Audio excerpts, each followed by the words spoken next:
Hello សួស្តីអ្នកទាំងអស់គ្នាជួបជាមួយខ្ញុំបាទ Mr. Long ម្ដងទៀតហើយបាទថ្ងៃនេះគឺយើងមកលេង block ព្រោះទៀតហើយគឺនៅក្នុង episode ទី14បាទក្នុង episode នេះគឺយើងនឹងនិយាយអំពីការបង្កើត team នៅក្នុង block ព្រោះឬក៏ការបង្កើត crew អីហ្នឹងឯងបាទគឺអ្នកទាំងអស់គ្នាប្រហែលជាស្គាល់ហើយបាទតោះស្គាល់ទេមើលវីដេអូនេះគឺត្រូវបាទខ្ញុំនឹងប្រាប់អ្នកទាំងអស់គ្នាអំពីរបៀបបង្កើត team នៅក្នុង block ព្រោះនឹងរបៀបដកគេចេញទាញគេចូលអីចូលក្នុង team អីហ្នឹងឯងបាទខ្ញុំនឹងប្រាប់បាទអូខេតើឥឡូវកុំឲ្យវិញឆ្ងាយយូរយើងចូលទៅកាន់វីដេអូរបស់យើងអស់គ្នាបាទជំហានដំបូងមុនដែលយើងអាចបង្កើតគ្រូបានគឺយើងត្រូវការមាន level ជាមួយនឹង level 300 សិនបាទយើងអាចបង្កើតគ្រូបានហើយបើយើងចង់ចូលជាមួយនឹងគ្រូគេឬក៏ team របស់គេក៏ត្រូវការ level 300ដែរព្រមទៅគឺ level 300ឡើងបានអាចចូល team មួយគេបាននឹងបង្កើត team ខ្លួនឯងបានគឺ level 300ឡើងគឺយើងអាចធ្វើបានហើយតែចំពោះការចូល team មួយគេអាហ្នឹងអត់ដឹងទេតាមគេអ្នកបង្កើត team គេកំណត់ឲ្យយើងចូលខ្លួនឯងទេតែបើច្បាប់របស់ Block Fruit គឺ level 300มันអាចចូល team មួយគេបានបង្កើតខ្លួនឯងបាទហើយរបៀបបង្កើត team នៅក្នុង Block Fruit អត់មានអីពិបាកទេដំបូងអ្នកនរគ្នាចុចលើរូបសញ្ញាក្បាលខ្មៅនេះមកខ្ញុំដាក់សញ្ញាព្រួយឲ្យអ្នកនរគ្នាមើលបាទហើយចុចទៅគឺអ្នកនរគ្នានឹងឃើញតម្រងបែបនេះឯងបាទឥឡូវខ្ញុំមកបញ្យល់អ្នកនរគ្នាអំពីកន្លែងបង្កើត team ហ្នឹងឯងបាទជំហានដំបូងឲ្យលើគេដែលគេដាក់ឈ្មោះ name ហ្នឹងអាហ្នឹងគឺកន្លែងដែលយើងដាក់ឈ្មោះ team របស់យើងមកយើងចង់ដាក់អីដាក់ទៅប៉ុន្តែយើងត្រូវដាក់6 អក្សរឡើងមកយើងអាចបង្កើត team បានបាទហើយទៅកន្លែងហ្នឹងគឺគេឲ្យយើងដាក់ឈ្មោះលើសពី21អក្សរទេអញ្ចឹងយើងអាចដាក់ម៉ានក៏បានដែរប៉ុន្តែឲ្យលើស21អក្សរឲ្យឈ្មោះយើងចង់ដាក់មិនដាក់ទៅសម្រាប់ចិត្តយើងទេបាទហើយចំពោះខាងក្រោមហ្នឹងដែលគេដាក់ឈ្មោះ logo link ហ្នឹងអាហ្នឹងគឺជា link logo គ្រូរបស់យើងដែលយើងបង្កើតយើងដាក់ logo តាមចិត្តបាទ logo គ្រូយើងចង់ដាក់រូបអីក៏បានដែរប៉ុន្តែបើយើងអត់ដាក់ទេវានឹងចេញអារូបសញ្ញាក្បាលខ្មៅដូចអ្នកគ្នាឃើញហ្នឹងឯងបាទតែបើសិនជាអ្នកគ្នាអត់ចេះដាក់ logo ទេចង់បង្កើត team link សិនអូខេបាទបង្កើតចុះប៉ុន្តែហាមប៉ះពាល់កន្លែង link ហ្នឹងបាទបើយើងអត់មាន logo គ្រូដាក់ទេយើងហាមប៉ះពាល់កន្លែង link ហ្នឹងតែប៉ះពាល់ទៅគឺយើងអាចបង្កើតគ្រូបានទេបាទចង់បង្កើត logo គ្រូចាំវីដេអូក្រោយខ្ញុំប្រាប់បាទវីដេអូហ្នឹងគឺប្រាប់អំពីរបៀបបង្កើត team សិនវីដេអូក្រោយខ្ញុំប្រាប់ពីរបៀបបង្កើត logo គ្រូបាទបន្ទាប់ពីអ្នកគ្នាបានបំពេញឈ្មោះរួចហើយឈ្មោះអ្នកគ្នាបំពេញឈ្មោះតាមចិត្តទៅបាទដាក់មិនដាក់ទៅតែនេះខ្ញុំគ្រាន់ឧទាហរណ៍ហ្នឹងទេឈ្មោះ team របស់ខ្ញុំដាក់គឺឈ្មោះខ្ញុំហ្នឹងឯងបាទឈ្មោះ Mr. Long ហ្នឹងឯងហើយគ្រាន់ឧទាហរណ៍អ្នកគ្នាដឹងឃើញមិនទេបាទបន្ទាប់ពីអ្នកគ្នាបានបំពេញឈ្មោះឲ្យរួចរាល់ហើយអ្នកគ្នាចុចអាសញ្ញាព្រួយតាមខ្ញុំមកខ្ញុំដាក់សញ្ញាព្រួយអ្នកគ្នាឃើញហ្នឹងចុចលើអាពាក្យក្រាស់ហ្នឹងមកបាទចុចរួចហើយគឺយើងបានបង្កើត team មួយរួចរាល់ហើយនេះ team របស់យើងអ្នកគ្នាបន្ទាប់ពីយើងបានបង្កើតគ្រូរបស់យើងរួចរាល់ហើយឬក៏ team ហ្នឹងអ្នកគ្នានឹងឃើញក្នុងហ្នឹងខ្លួនឯងក្នុងតារាងហើយខ្ញុំនឹងបញ្យល់នីមួយៗអំពីតារាងរបស់វាថាវាមានគេខ្លះបាទដំបូងគេលើគេហ្នឹងអ្នកឃើញហើយបាទឈ្មោះរបស់យើង level របស់យើងនិង bounty របស់យើងអ្នកឃើញហើយខាងក្រោម3ហ្នឹងគឺមាន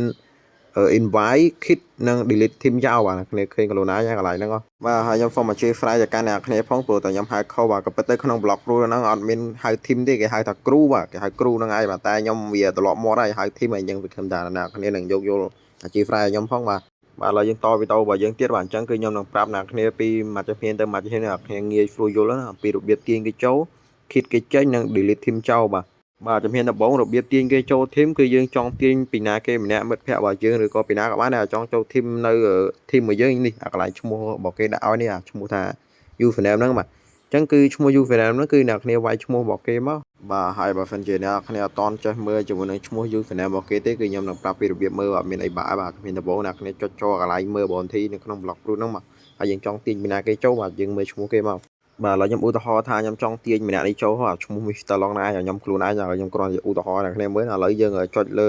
ើឈ្មោះហ្នឹងមកបាទអូខេបាទបន្ទាប់ពីការចុចរួចអ្នកគ្នានឹងឃើញឈ្មោះពីរឲ្យយើងមើលបាទគឺអាមួយឈ្មោះខាងលើអាឈ្មោះ fake អាក្រោមឈ្មោះ win បាទហើយពេលយើងទាញគេចូលគ្រូយើងត្រូវវាយឈ្មោះគេត្រូវអ្នកគ្នាវាយឈ្មោះគេបើយើងទាញមិត្តភក្តិឲ្យយើងអញ្ចឹងទៅយើងធ្វើម៉េចវាយអា username គេខាងក្រោមហ្នឹងឲ្យត្រូវបាទឈ្មោះ win ហ្នឹងខ្ញុំដាក់សញ្ញាព្រួយអ្នកគ្នាឃើញហ្នឹងចំពោះការឈ្មោះខាងលើគឺយើងវាយទៅវាត្រូវទេវាឲ្យចូលទេបាទចឹងអ្នកគ្នាត្រូវតែវាយឈ្មោះខាងក្រោមបាទនេះខ្ញុំធ្វើការឧទាហរណ៍អ្នកគ្នាមើលពេលដែលខ្ញុំចង់ទាញបណ្ដាញគេចូល team បាទឥឡូវខ្ញុំធ្វើការវាយឈ្មោះខ្ញុំបាទខ្ញុំឧទាហរណ៍គ្រាន់ចង់ទាញខ្លួនឯងចូល team អញ្ចឹងទៅឬក៏ទាញមិត្តភក្តិយើងវាយហើយយើងចុចពី invite មកបាទគឺយើងចុចមកគឺយើងបានទាញគេចូល team បាទគឺតែប៉ុណ្្នឹងឯងកន្លែងហ្នឹងតែនេះខ្ញុំទាញខ្លួនឯងចូល team ខ្ញុំនៅក្នុង team តែមួយហើយគ្រាន់តែជាឧទាហរណ៍អ្នកគ្នាមើលទេបាទហើយអាទី2ហ្នឹងគឺរបៀប kit គេចេញពីក្នុង team បាទបើសិនជាមាន member ណាម្នាក់ដែលនៅក្នុង team របស់អ្នកគ្នាអត់ពេញចិត្តមួយគាត់ទេអ្នកគ្នាអាចគិតគាត់ចាញ់អូខេគិតអត់មានអីបាក់ទេដូចតែ invite ដែរទេយើងត្រូវវាយឈ្មោះរបស់គេមកបន្ទាប់ពីវាយឈ្មោះរបស់គេរួចហើយអាឈ្មោះ feed ហ្នឹងយើងវាយត្រឹមត្រូវហើយយើងចុចតែពាក្យ kit ចេញទៅបាទចុច kit ទៅគឺចេញបានហើយបាទអត់មានអីបាក់ទេគឺរួចរាល់ហើយយើងអាចដកគេចេញពី team បានហើយបាទហើយអាទី3អាចុងក្រោយគេហ្នឹងគឺ delete team ចោលអាគ្នាចុចតាមហ្នឹងមកហើយចុចអាសញ្ញាក្រហម delete ហ្នឹងមកចុចទៅគឺទៅបាត់ហើយបាទគឺយើងអាច delete team ឬក៏គ្រូរបស់យើងរួចរាល់ហើយគឺតែប៉ុណ្្នឹងហើយបាទរបៀបបង្កើត team ក្នុង block root បាទហើយនេះគឺជារបៀបយើងចូលធីមបាទនៅពេលដែលគេទាញយើងឬក៏គេ invite យើងចូលធីមហើយគឺយើងចូលទីណាបាទអូខេរបៀបចូលគឺអត់មាន invite ទេអ្នកគ្នាមើលតាមវីដេអូហ្នឹងចុះបាទហើយនេះគឺជារបៀបចូលធីមមួយគេនៅពេលដែលគេទាញយើងចូលធីមបាទអូខេបាទជំហានដំបូងគឺយើងចុចចូលជាមួយនឹងសញ្ញាក្បាលខ្មោចមកកន្លែងខ្ញុំគូកំពុងហ្នឹងដូចអ្នកនេះឃើញហើយបាទដល់ទៅវាចុចមកគឺយើងនឹងឃើញតារាងបែបនេះបាទបន្ទាប់ពីយើងឃើញអញ្ចឹងហើយគឺយើងចុចនៅខាងឆ្វេងដៃរបស់យើងមកពាក្យថា join ដូចខ្ញុំដាក់ឲ្យអ្នកគ្នាមើលក្នុងវីដេអូហ្នឹងបាទយើងចុចមកគឺយើងចូលម្ដងគ្រូដែលគេបានទាញយើងចូលហើយបាទគឺរបៀបចូលធីមគឺមានតែប៉ុណ្្នឹងឯងបាទអត់មានអីពិបាកទេបាទហើយខ្ញុំនឹងប្រាប់អំពីមូលហេតុដែលអ្នកនរគ្នាទាញគេចូលធីមហើយគេអត់ឃើញបាទគឺមូលហេតុគឺវាមានតែ3តែប៉ុណ្ណោះបាទមូលហេតុទី1គឺដោយសារតែគេអត់ទាន់គ្រប់ចំនួន level 300គឺយើងដូចដឹងហើយបាទគឺ level របស់យើងអត់ដល់300គឺយើងអាចចូលធីមឬក៏កាត់ធីមបានទេបាទហើយមូលហេតុទី2នោះគឺដោយសារតែគេមានធីមរួចហើយគេមានគ្រូមានអីនៅក្នុងធីមហើយគឺយើងអាចទាញគេចូលបានទេបាទគឺគេមានធីមនៅហើយអញ្ចឹងបើសិនជាគេចង់ចូលជាមួយនឹងធីមរបស់យើងលុះតែគេលេសជាមួយនឹងធីមរបស់គេចេញសិនឬក៏